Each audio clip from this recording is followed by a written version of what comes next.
it's Marley from the Midland Public Library here with another craft video. Today I have such a fun craft to share with you, and it's really easy. You need just a few simple materials. So you're going to need paint, and for this craft I really like to use analogous colors, which is 3 colors that are beside each other on the color wheel. So I've chosen orange, pink, and red.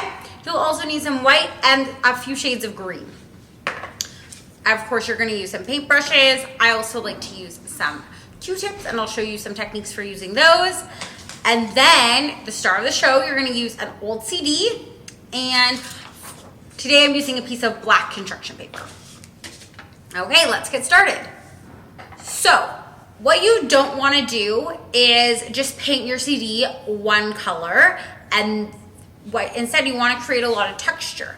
So I'm going to paint the shiny side of my CD using my colors, and I really don't care if they mix. I'm going to use a lot of circles and some waves. We don't mind if it's really thick, and I'll show you why in just a second.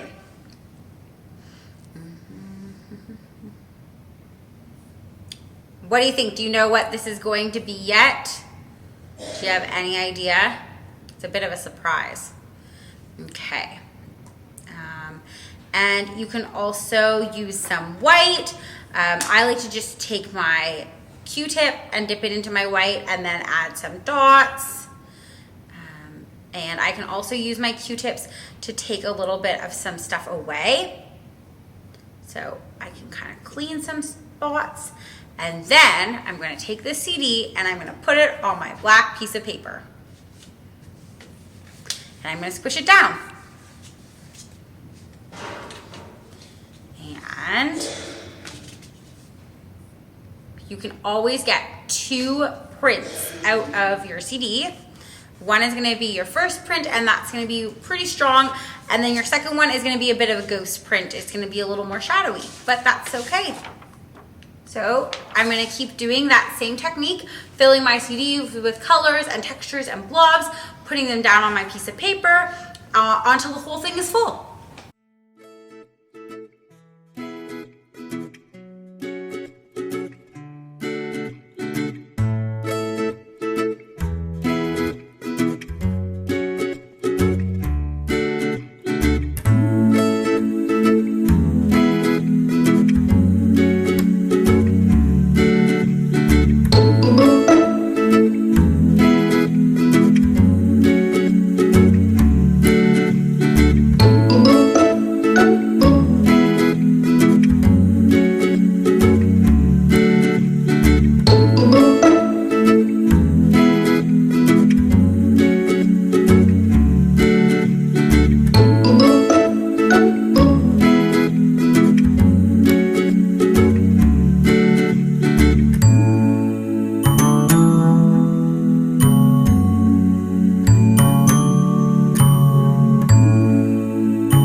Okay, so I've filled all of my space with my CD print flowers, and now I'm going to draw some leaves on them. So I'm going to use my green, and I'm going to use my Q-tip just because I find it really easy to draw a leaf with a Q-tip. And I'm just going to fill in some of this black space with some bright green leaves.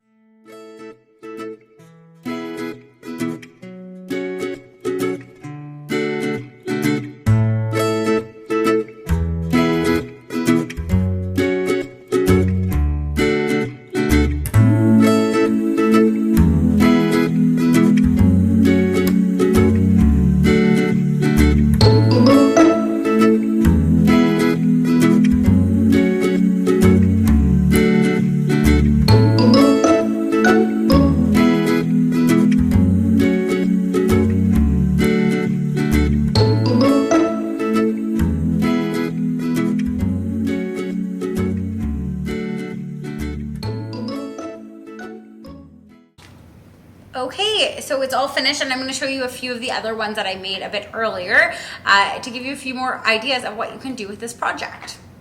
This is my one that I made earlier that's completely dry. Then I also use this technique to decorate this gift bag. I think this would be really great if you were going to decorate your own brown wrapping paper, or maybe even make a greeting card.